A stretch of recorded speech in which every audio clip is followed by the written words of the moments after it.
ರಾಜ್ಯಾದ್ಯಂತ ಮುಂಗಾರಿನ ಆರ್ಭಟ ಹೆಚ್ಚಾಗ್ತಾ ಇದೆ. ಅದರಲ್ಲೂ ನೆರೆ ರಾಜ್ಯ ಮಹಾರಾಷ್ಟ್ರ ಮತ್ತು ನಮ್ಮ ಪಶ್ಚಿಮ ಘಟ್ಟದಲ್ಲಿ ಮಳೆ ಮುಂದುವರೆದಿದ್ದು ಚಿಕ್ಕೋಡಿ ಉಪವಿಭಾಗ ವ್ಯಾಪ್ತಿಯ ಸುಮಾರು 3 ಸಂಪರ್ಕ ಸೇತುವೆ 3 ಕಡೆ ಸಂಪರ್ಕ ಕಲ್ಪಿಸುವಂತಹ ಸೇತುವೆ ಮುಳುಗಡೆಯಾಗಿದೆ. ಕೃಷ್ಣ, ವೇದಗಂಗಾ, ದೂದ್ಗಂಗಾ ನದಿಗಳು ಮೈದುಂಬಿ ಹರಿತಾ ಇದೆ. ನಿಪ್ಪಾಣಿಯ ಕುನ್ನೂರ, ಬಾರವಾಡ ಸಂಪರ್ಕಿಸುವಂತಹ ಸೇತುವೆ ಸಂಪೂರ್ಣ ಜಲಾವೃತವಾಗಿದ್ದು ವೇದಗಂಗಾ ನದಿಗೆ ಅಡ್ಡಲಾಗಿರುವಂತಹ ಕೆಳ ಹಂತದ ಸೇತುವೆ ಕೂಡ ಮುಳುಗಡೆಯಾಗಿದೆ. ಕಾರದಗ, ಬೋಜ್ ಹಾಗೆ ಕುನ್ನೂರ, ಬೋಜವಾಡಿ ಸಂಪರ್ಕಿಸುವಂತಹ ಸೇತುವೆ ಕೂಡ ಜಲಾವೃತವಾಗಿದೆ. ಇವೆಲ್ಲವೂ ಕೂಡ ಪಶ್ಚಿಮ ಘಟ್ಟದಲ್ಲಿ ಮಳೆ ಹೆಚ್ಚಾಗ್ತಾ ಇರೋದ್ರಿಂದ ಆಗ್ತಾ ಇರೋ ಪರಿಣಾಮಗಳು. ಚಿಕ್ಕೋಡಿ ಉಪವಿಭಾಗ ವ್ಯಾಪ್ತಿಯ ಸುಮಾರು 3 ಕಡೆ ಸಂಪರ್ಕ ಸೇತುವೆ ಮುಳುಗಡೆಯಾಗೋಗಿದೆ. ಅದರಲ್ಲಿ ಗಮನಿಸ್ತಾ ಇದ್ದೀವಿ ಯಾವ ರೀತಿಯ ಪರಿಸ್ಥಿತಿ ಅಂತ. ಜನ ಎಲ್ಲ ಕೆಲವರು ಅದನ್ನ ನೋಡಿ ಎಂಜಾಯ್ ಮಾಡೋಕೆ ಬರ್ತಾ ಇದ್ದಾರೆ.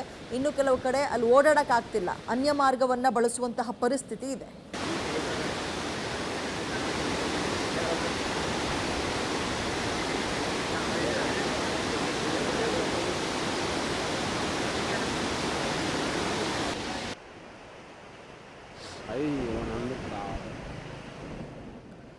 ಮುಂಗಾರಿನ ಆರ್ಭಟ ಹಲವು ಕಡೆ ಈ ರೀತಿಯಾಗಿ ಹಳ್ಳ ಕೊಳ್ಳಗಳು, ಡ್ಯಾಮ್ಗಳು ಎಲ್ಲವೂ ಕೂಡ ತುಂಬಿ ಹರಿತಾ ಇರೋದ್ರಿಂದ ರಸ್ತೆಗಳ ಮೇಲೆ ನೀರು ಹರಿತಾ ಇದೆ. ಅದೇ ರೀತಿಯ ಪರಿಸ್ಥಿತಿ ಅಥವಾ ಚಿತ್ರಣ ಚಿಕ್ಕೋಡಿಯಲ್ಲೂ ಕೂಡ ಗಮನಿಸ್ತಾ ಇದ್ವಿ.